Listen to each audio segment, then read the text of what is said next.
Welcome to Lynn Cullen Live, talk radio without the static.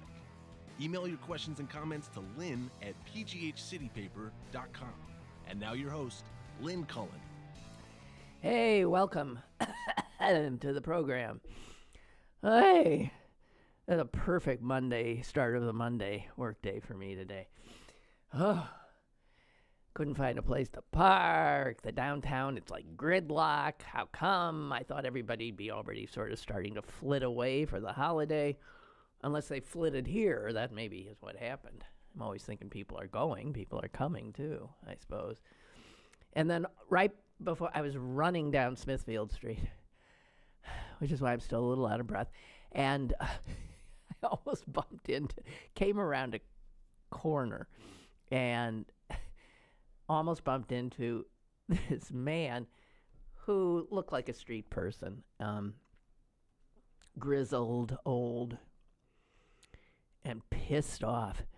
And I mean, I just thought it was such a wonderful sort of urban, here am I racing after having trouble parking my car in this, in this city that no longer wants us to drive them and wants us to be pedestrians. And here's this guy who sure as hell doesn't have a car, and he's coming around the corner on his own 2 feet.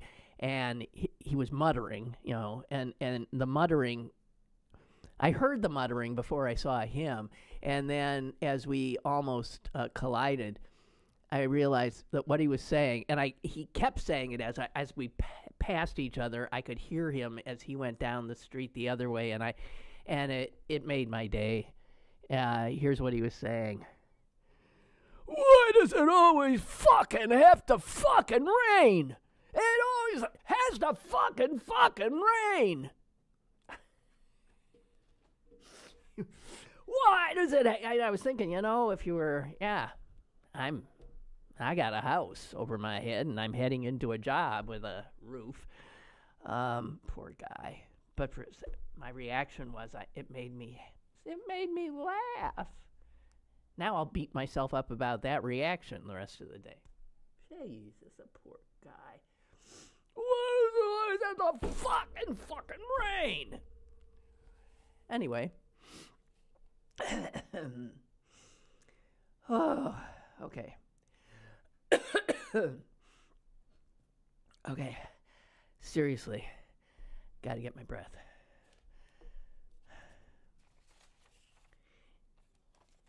You know how when you're in a hurry, everything sort of like the littlest thing trips you up? I was blown away when I ran into the lobby of this building, and there was an elevator waiting for me with its door welcomingly open. Because sometimes in this building, I assure you, you can stand there for hours before an elevator deigns to come down and pick you up. And I thought, I'm going to make it. And I raced in and pushed accidentally, as I was pushing 22, which is what I was supposed to push. I pushed 20.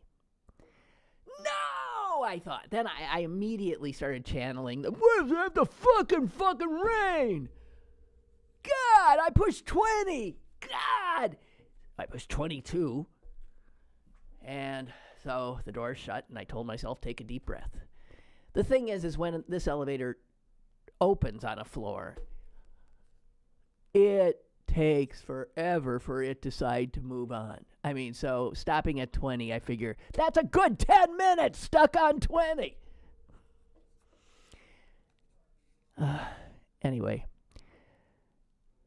the elevator stopped, and I looked up, and it wasn't 20.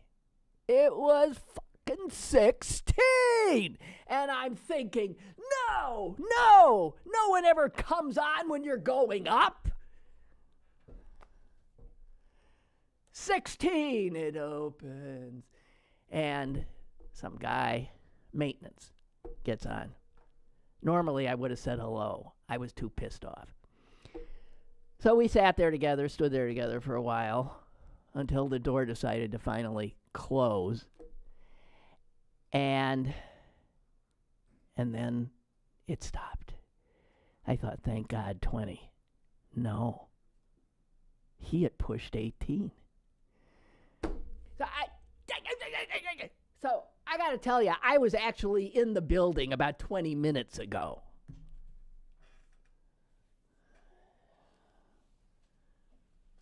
If you've ever dealt with the subways, I thought I was getting on an express, and I turned out to have a local. But, I mean, I'm the one who started the problem, I guess. Anyway, that's it. Okay, I'm here. And I'm really determined to have a different kind of show today. I just can't. I mean, I can a little bit, but do you know what I'm saying, don't you? But I just can't.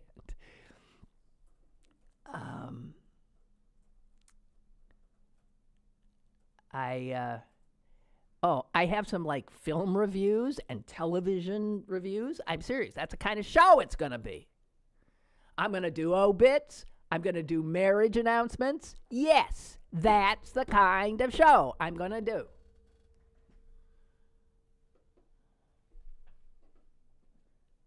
So my son and I happened upon two incredible documentaries this weekend, and we watched them back to back.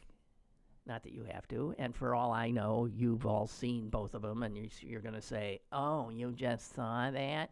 Oh, okay, for those of you who haven't seen these two, I highly recommend Tricky Dick and the Man in Black. Yeah, it's about Nixon and Johnny Cash. I loved it. I loved it. I've always loved Johnny Cash, but I love him even more now. I did not know about this little historical crossing of paths between Johnny Cash and Richard Nixon, how Nixon attempted to use him in his Southern strategy, being a good Republican, trying to divide people. And I just recommend it. It's wonderful. Tricky Dick and the Man in Black. Okay? And the other one is, I don't know the title. It's about singer Sharon Jones. I know, not a big name. Should have been. Should be. I think it's like Sharon Jones and the Dap Kings. Incredible. Incredible. Incredible. That's all I want to say. Those two are what we saw, and I think we got them both on Netflix. But really, if you're looking for something to watch. and that's always assuming that, of course, your tastes are like mine. I mean, it is sort of crazy, isn't it, that we give people advice. The craziest thing is when I'm at a restaurant and the person I'm with says, oh, I can't figure out whether to get the grouper or the lamb. And then they turn to the wait person and they say, which would you choose? And I'm thinking, what the hell difference does that make? Does that person who you don't even know have the same loves of food, the same tastes that you have? Why would you ask? What the hell are they supposed to say? They're not eating it. You're eating it. It always annoys me. Anyway, I mean, you could stop any random, you could stop the guy who's not right now over on Fifth Avenue, the fucking rain. You could stop him and say, grouper or lamb? What's your choice? Fuck grouper, fuck lamb. All right, so anyway, where was I? Oh, yeah, giving people advice on, I really like this, so, you'll like it too, which is not true. But I'm just saying. Okay. It is going to be one of those shows.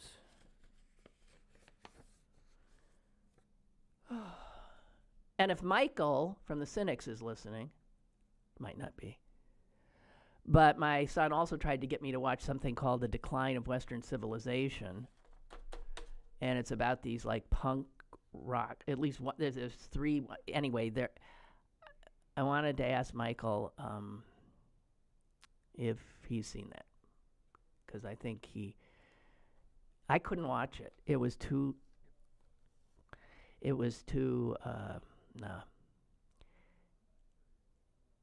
It was too angry, and I don't need anything stoking anger right now. It was too angry, and it was too young. I mean, it was the anger of the young, and I lived through that. I mean, I spent decades trying to come to terms with the rage I felt as a younger person than as a younger adult about how things aren't like they said they were. I mean, it took me forever. I'm still pissed off.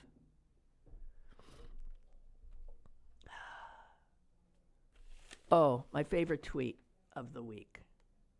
I retweeted it, so some of you might have seen it. This is from Joel in West Virginia. He said this: unpacked our nativity scene yesterday. Removed all the Jews, Arabs, and foreigners. Ended up with a jackass and a handful of sheep.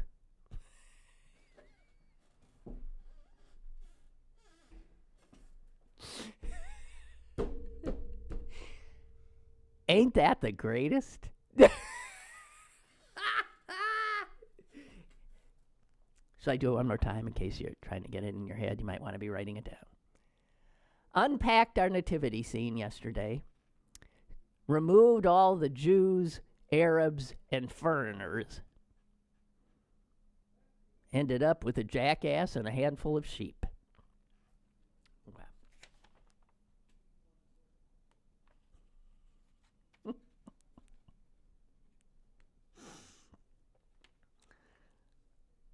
And, oh, man. I guess the funniest thing, and then I won't mention him again, I swear, that happened over the weekend it wasn't funny. I never saw video of it because I simply can't anymore. I can't look at him. I can't listen to him. I mean, if I can help it, I just can't, right? But I've seen the still photos of him standing there in the forest that isn't burned. And I think that's Governor Jerry Brown, right, on his left, and the governor coming in, Gavin Newsom, right, on his right. And then there's some woman I don't know. And he's blathering on, you can tell.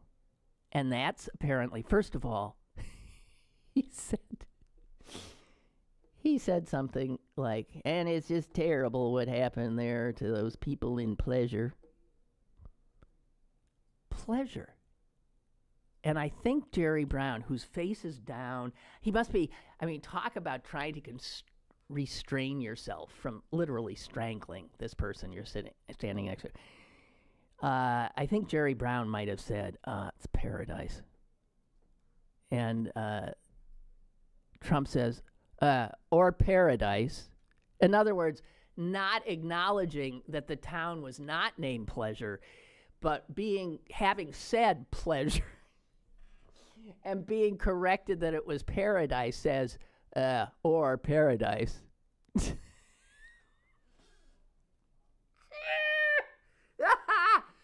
But the funniest thing was I talked to the president of Finland. That is too wondrous for words.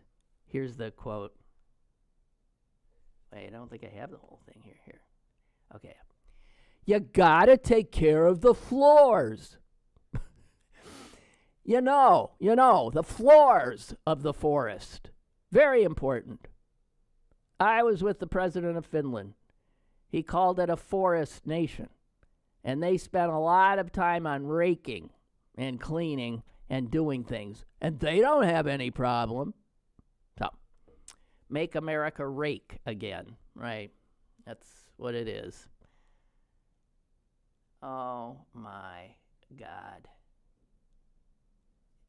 And over 30% of our brethren and sistren think this guy is an incredible president.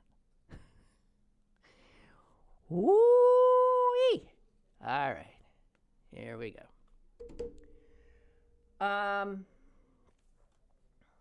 Okay, so more viewing tips. I haven't seen any of this, but the Wall Street Journal put out some things to watch in the holiday season, things coming out. Ain't out yet. And I've seen the trailers for this, and, as much as I love Ruth Bader Ginsburg, all right already. I mean, geez, we got 7,000 books. We got the wonderful documentary about her, and now we've got a regular feature motion picture called On the Basis of Sex, and that's opening on Christmas Day. And Felicity Jones, who's a British actress, very good actress, is playing Ruth Bader Ginsburg, and Armie Hammer is playing her husband, Marty. And here's what I wanted to tell you. There's a sex scene.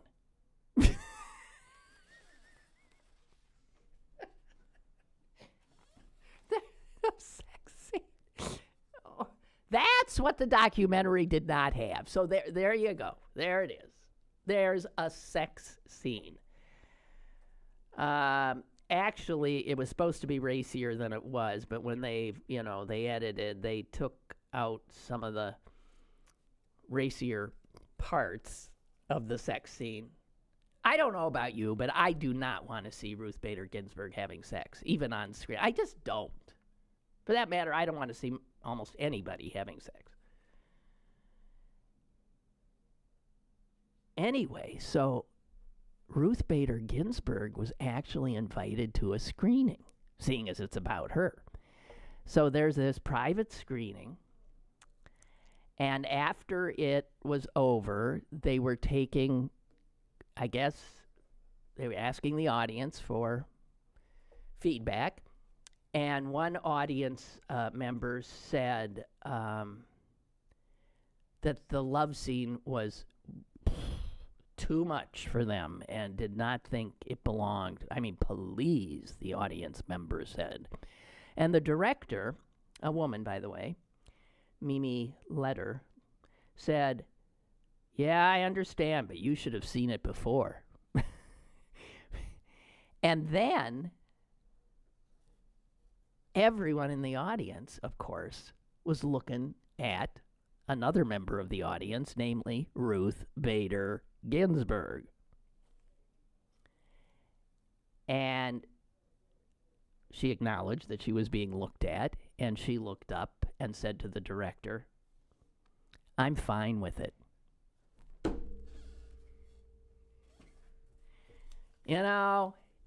RBG. She's fine. I'm not fine with it, but she is. She's cool with it. Just telling you. Isn't that wonderful? Anyway, that opens Christmas. Also opening on Christmas, something called Vice. And it's about a vice president, and specifically a vice president. And that vice president is the guy with no heart. Dick Cheney, ladies and gentlemen. And people are saying, first of all, it's the guy who's playing him. An extraordinary actor is playing him, an actor who can disappear into any role, and that would be Christian Bale. Christian Bale is playing Dick Cheney, and everybody's raving about it.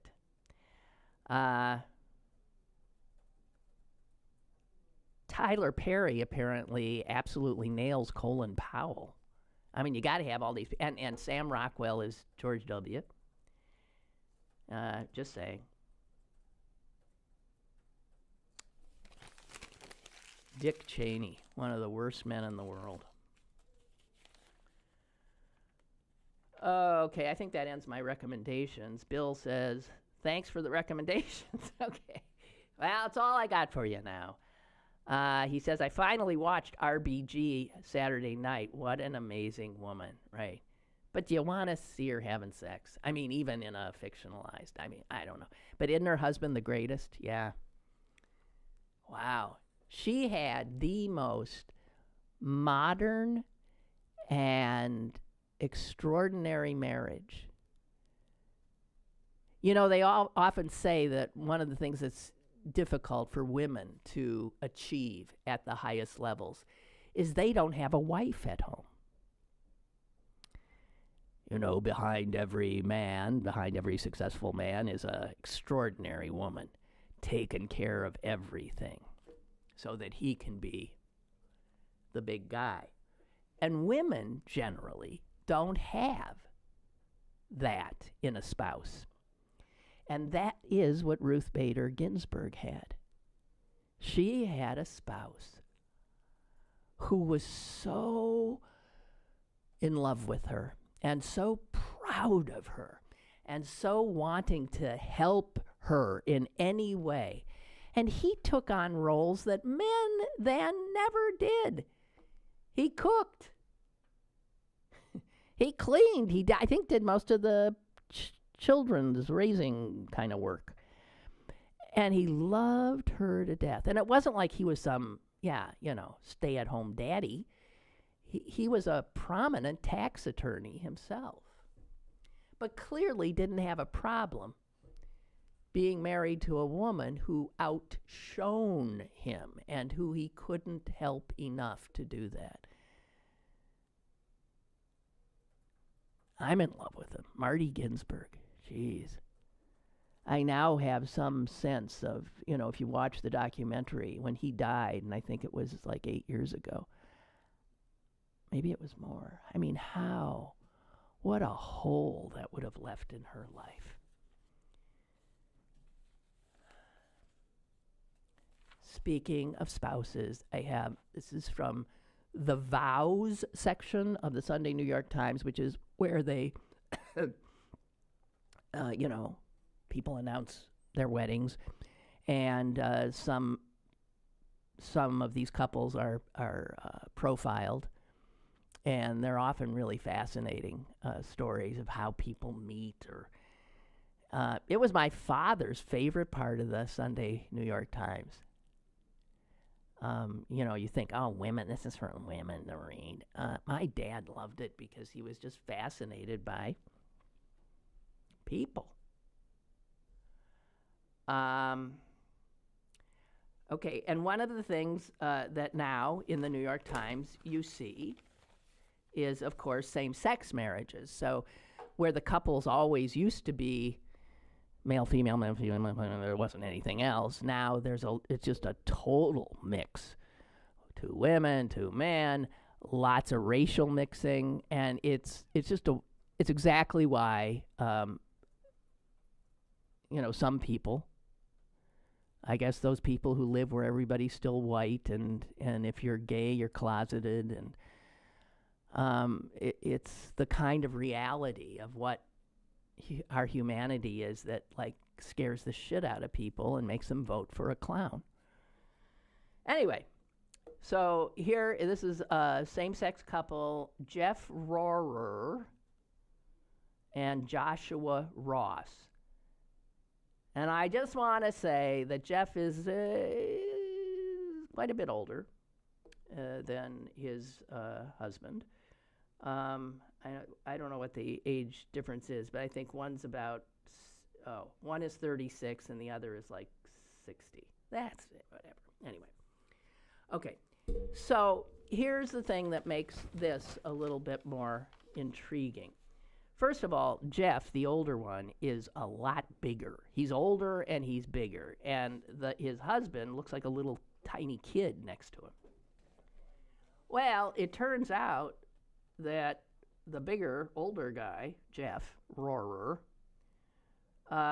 was selected in the second round of the 1982 NFL draft and played for the Dallas Cowboys his entire NFL career, which lasted for 5 years. 1982 to 1987. He played with Coach Landry and, that, who I guess he liked. Anyway, he was a linebacker. Now, if back in the 80s, anybody knew that this huge Dallas linebacker was gay, people's heads would have exploded, right? People's heads would have exploded. And Jeff Rohrer in this piece says, ain't no way I could come out. I'd be fired. I mean, it's true. He would have been gone in a second. So he was closeted. And in fact, he was closeted up until just a year or so ago. He lived his entire life closeted. He knew no other way. He managed to still have a very successful career after he left the Cowboys. He also, of course, like so many gay men, he married a woman. He had a family. He had children.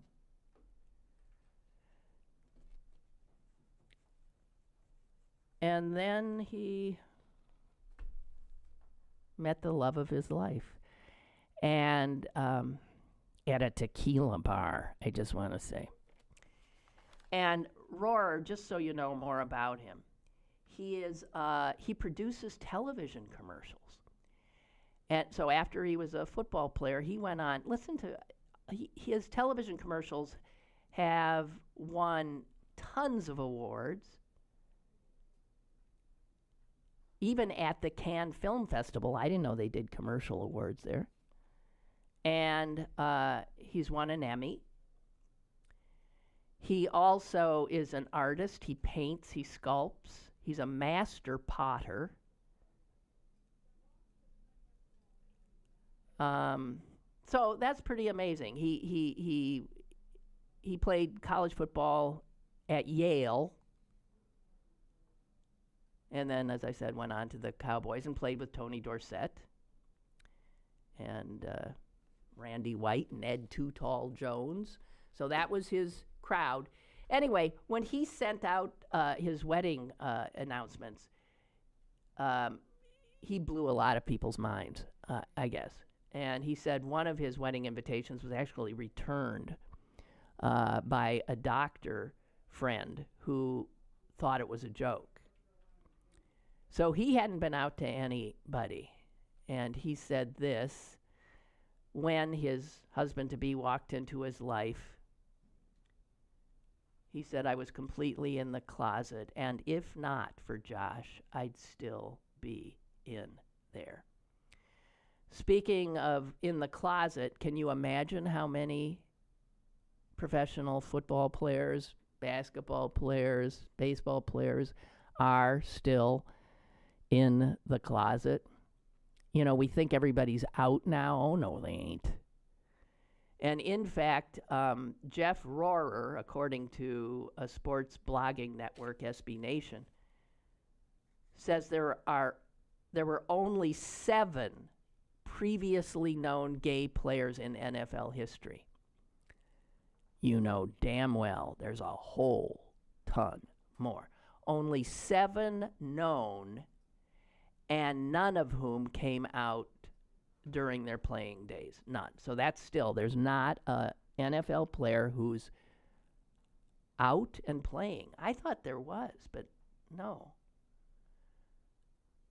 Michael Sam was out. He played preseason games with the Rams, but he never appeared in a regular NFL game. Anyway, so that's our wedding announcement for the day.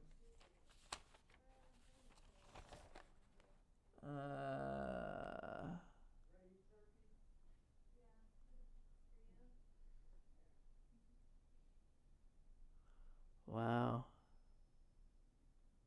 Okay, sorry, I was reacting to something.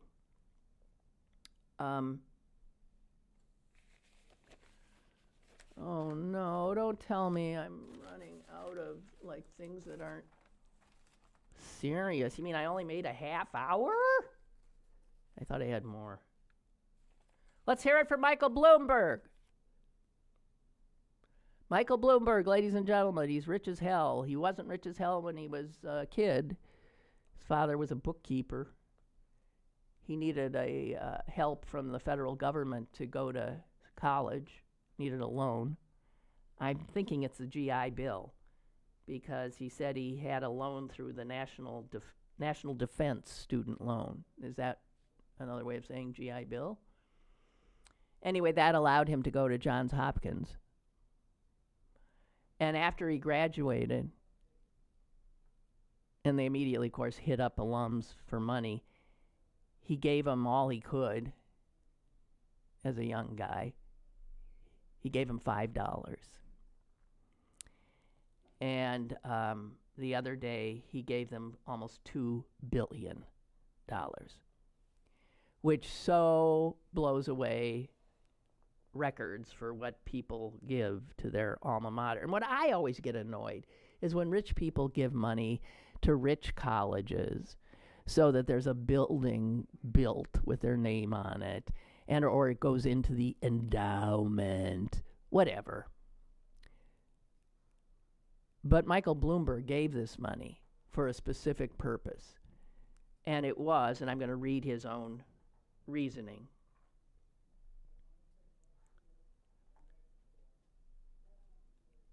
I am donating, he's given tons of money to them. He's given $1.5 billion in the past, and plus the $5, plus this $1.8 billion. And he said, and so I am donating an additional $1.8 billion that will be used for financial aid for qualified low and middle income students. This will make admissions at Johns Hopkins forever need blind.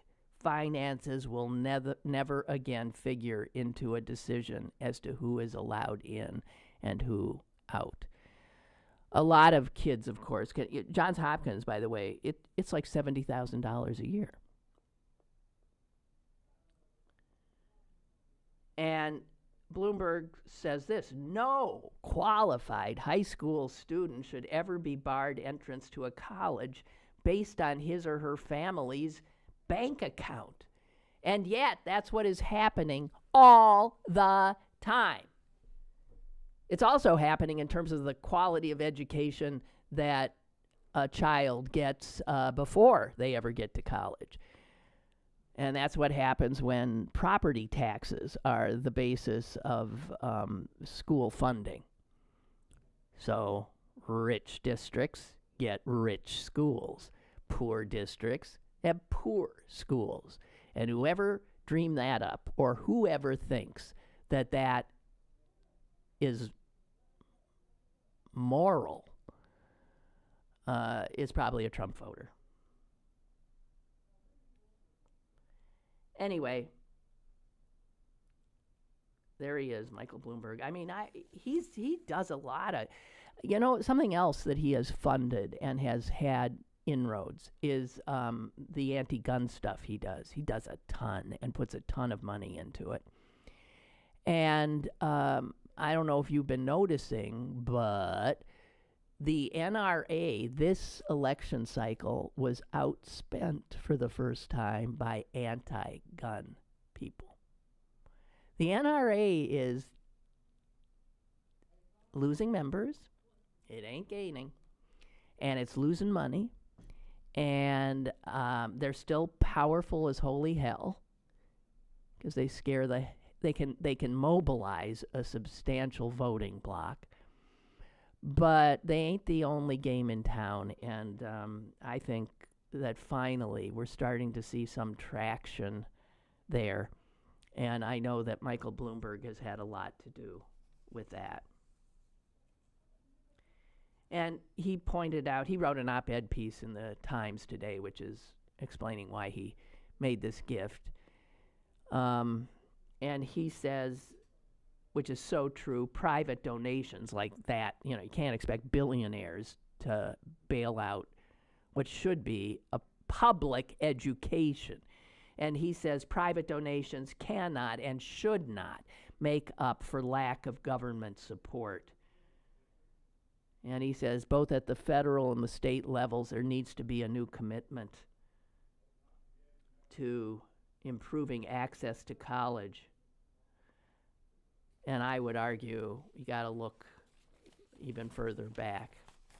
The quality of education that we give to so many poor Americans, including in rural areas. Those are poor districts. And you see what happens when you don't get an education. You think it's cool to have a president who denigrates everybody and doesn't believe in facts. Oh, I'm sorry, I can't help it. I still end up going back, don't I? Okay. Oh, here's something. This, we should have known it. You know, the trigger crap, the trigger warning stuff where, kids in college today expect to be warned if there's going to be a conversation or something in a lecture that might trigger unpleasant memories, so that somebody who has been sexually assaulted needs to be warned if there's any sexual violence or harassment in a whatever. I mean, I'm sorry.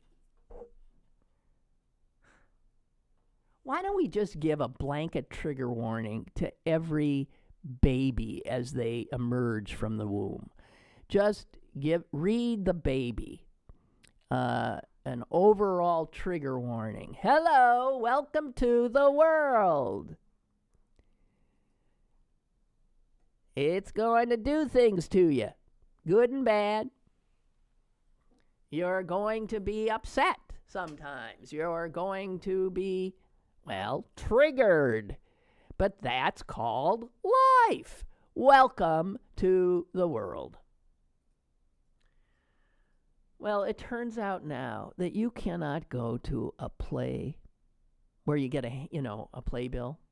I mean, if they handed these out at and maybe at movies too, they do sort of. Do they warn you now? This contains sexual.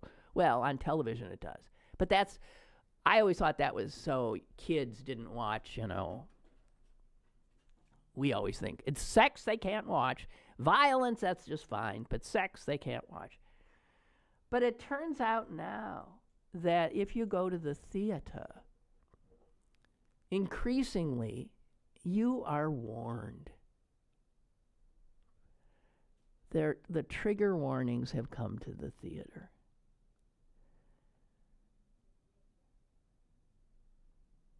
I mean, listen to this. For a recent production of Oklahoma, the musical,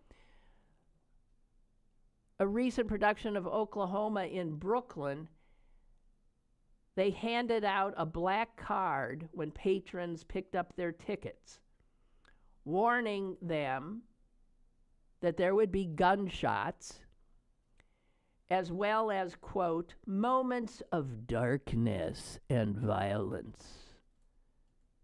And then the black card told them that there would be help for anybody who felt the need to leave. Specifically, we have people who can give guidance for those who feel compelled to walk out. Philadelphia's Interact Theater warned people coming to one of their productions recently that this play deals with sexual assault, and we have designated a safe space in the lobby and invited representatives of women organized against rape to talk to patrons upset by the material.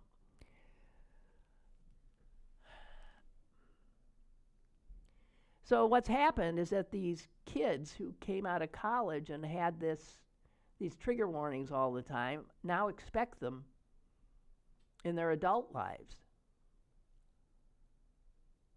And here's the thing, guys. Theater is supposed to trigger. It's supposed to provoke. It's supposed to unsettle you. It's supposed to be provocative. And for millennia, people went to theater and were provoked and triggered and freaked out and surprised, and everything was okay. All that without being warned, without being told there was a safe space in the lobby.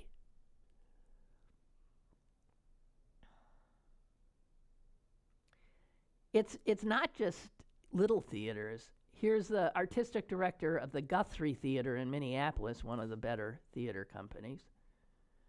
He said personally he doesn't like this idea, but he's had to make peace with giving people a heads up before the curtain goes up.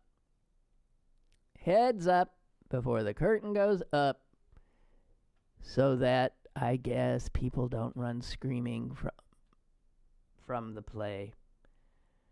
They recently did a production of Frankenstein, and they warned people that there would be strobe lights, haze, simulated gunshots, and scenes depicting physical and sexual violence.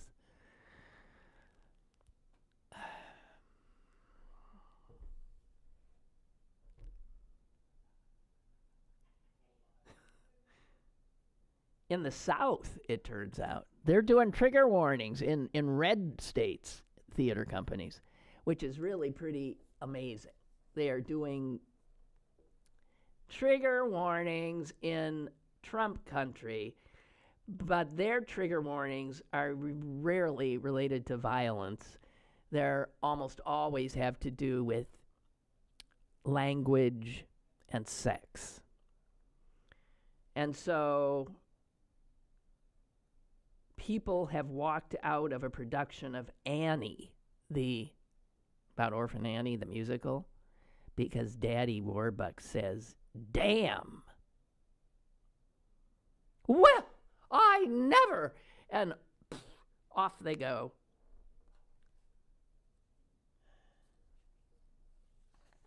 Unbelievable.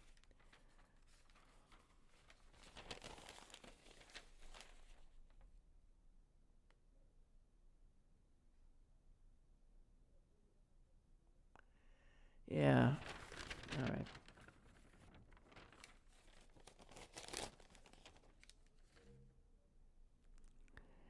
Well,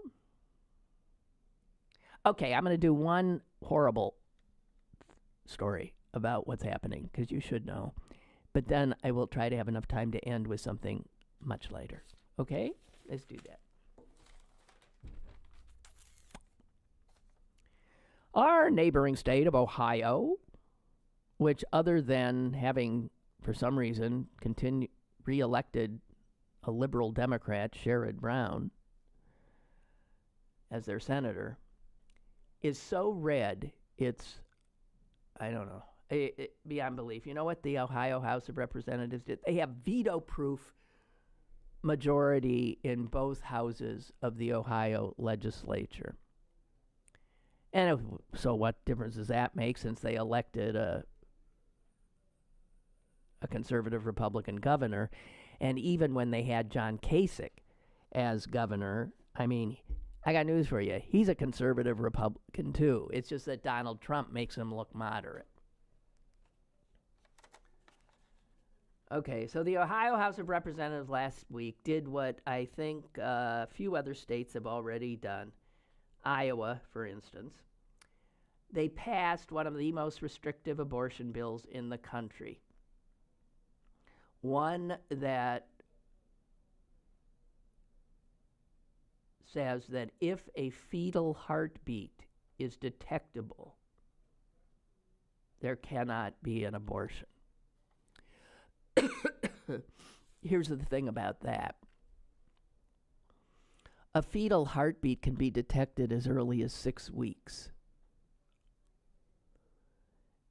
And at 6 weeks, women often don't even know they're pregnant.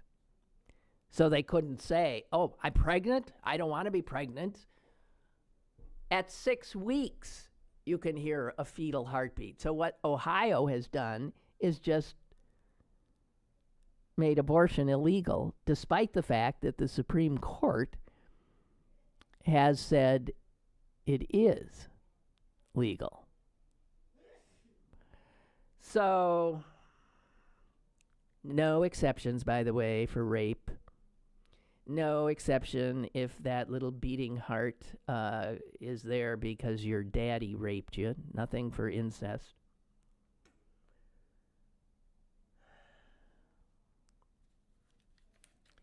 Now, obviously, when these laws are passed, Planned Parenthood and the ACLU, not surprisingly, the two organizations on whose boards I sit, Planned Parenthood and the ACLU immediately file lawsuits because they're unconstitutional so far.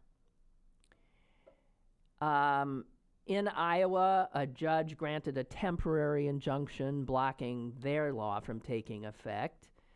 And North Dakota also passed such a bill. They were the first to do it. They did it 5 years ago. And also that was overturned as unconstitutional by a federal judge. So this never stops them. They just keep coming. And now with the court as it is. These cases, some of these cases are going to make their way up to the court. There's more than a dozen abortion cases right now that are being heard at the federal appeals court level. So these are heading toward the Supreme Court. So ladies, if you want an abortion, I'd suggest now. Because later is going to be too late, perhaps. Other than that, get a coat hanger. And in the same realm, get this, Trump's Department of Health and Human Services is making it easier for employers to refuse to pay for birth control in their insurance policies. What? You think it's going to stop at abortion? Under the Affordable Care Act, that was something that, you had to do, unless, of course, you were, the Little Sisters of the Poor won that case that was heard right over around the corner here in the federal court. But the Trump administration says that if an employer has a religious or moral objection to birth control, not abortion, to birth control, they do not have to cover it. And they're saying that is because women can obtain contraceptives at family planning clinics, like Planned Parenthood that they're trying to shut down, at family planning clinics for low-income people. And those are the clinics that they're gutting now. You don't think there's a war on women coming out of the almost all-white male Republican Party? Unbelievable. Oh, no. Milton has sent me a trigger warning put out by the Royal Court Theatre in London.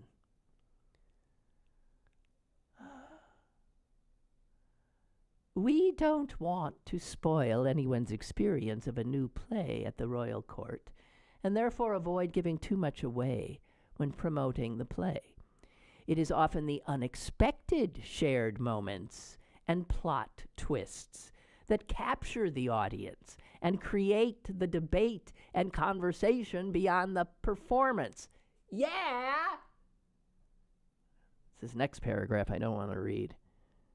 However, it says, we are also conscious that these moments can be particularly distressing for some. If there are certain themes that you know would cause you extreme distress, or allergies which could cause you discomfort. What do you mean? Like you're allergic to Shakespeare? What do you mean allergies?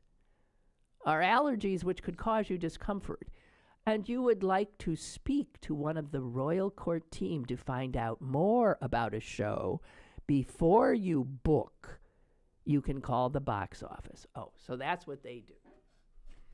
That's better. If you're a shrinking violet who shouldn't even go out, shouldn't leave your house, should consider becoming an agoraphobic, just stay in your house wrapped in bubble wrap. Yeah, that's good. That's good. Well done. That wasn't as bad as I thought it was going to be. That makes sense. Okay, now, obit. And this is one of those retro obits that the New York Times does, because they say, since 1851, when the New York Times was founded, our obituaries have overlooked many remarkable people. They're all women and black people. They don't say it, but it's have overlooked many people who weren't white men, okay? And we are now adding their stories. On a regular basis, they put these in. So this obit is of a woman who died in 1987. She was born in 1913, but the reason she got an obit in the New York Times, belatedly, granted, is something she did as a 17-year-old in 1931. Her name was Jackie Mitchell. And on April 2nd in 1931, the New York Yankees were on their way back to New York for the beginning of the 31 season. They were on their way back from their spring training facility in Florida at the time. And on the way, because they weren't in planes, they were in buses, they would stop and play some exhibition games on the way. And this stop was in Chattanooga, Tennessee. And can you imagine the thrill of this? The New York Yankees were coming, and they were going to play the local minor league team, the Chattanooga Lookouts. And here's the thing about the Chattanooga that's hard for me to say. Chattanooga Lookouts. Their pitcher was a girl. It was an all-male team, but there was a 17-year-old girl who was the pitcher. Her name was Jackie Mitchell.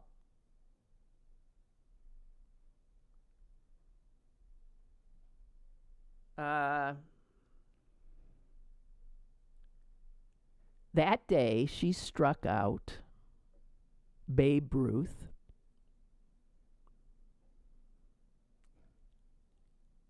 and Lou Gehrig. She struck out both. The New York Times wrote an article about it the next day. The headline was, "Girl Pitcher Fans Ruth and Gehrig." And she had her picture taken there on the mound. Well, to this day, there are people who say it was a hoax, that Ruth and Gehrig were in on it, that maybe they figure that the guy who was the owner of the Chattanooga Lookouts was a little bit of a showman who had the reason that he'd heard about this girl and said, I'm going to put her on my team, because he figured it would draw crowds. And his name was, I don't know, something Engel, Joe Engel. And so people didn't believe it. They said, there's no way. There's no way that Babe Ruth and Lou Gehrig both struck out with this 17-year-old girl. But here's the thing. No one's ever going to know. But here's the thing. This kid, her name was actually Vern Beatrice Mitchell, but they called her Jackie. Don't ask me why. She grew up in Chattanooga, and her house was right near the house of a guy named Dazzy Vance, who would become a Hall of Fame baseball pitcher. He was considered the premier strikeout pitcher of the 1920s. And Jackie Mitchell always credited Dazzy Vance for making her the pitcher that struck out Ruth and Gehrig, because he taught her how to pitch a drop ball, which we call a sinker today. And so the people who say she did it say, I don't care if you're Ruth or whatever, if you've never seen this pitcher before, and she was a lefty, and they were lefties. That gives the advantage to the pitcher, I believe, right? Left-handed pitcher pitching to left-handed batters. And she had this deceptive pitch, which they think they see and then just goes, drops down. People said Babe Ruth would have been in on this hoax, that he liked doing stuff like that. He was a serious player, but on the other hand, he liked to have some fun. But everybody says there's no way Lou Gehrig would have done this. No way.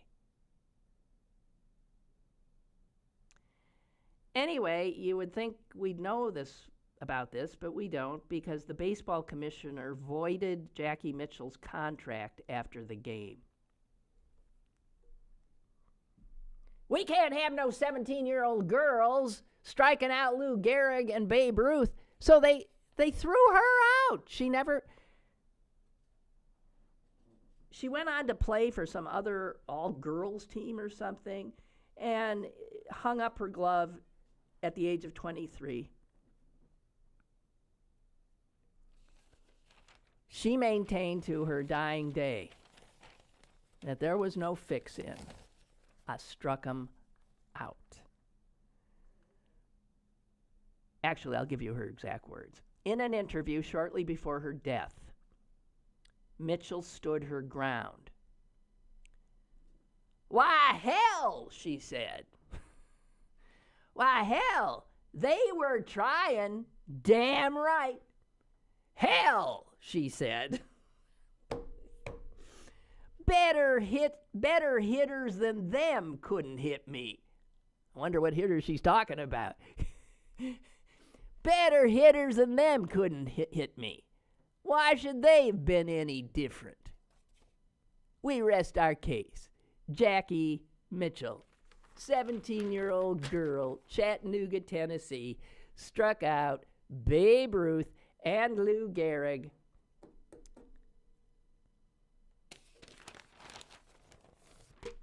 You know what? I don't know, but I want to believe it, right? That's one of those things.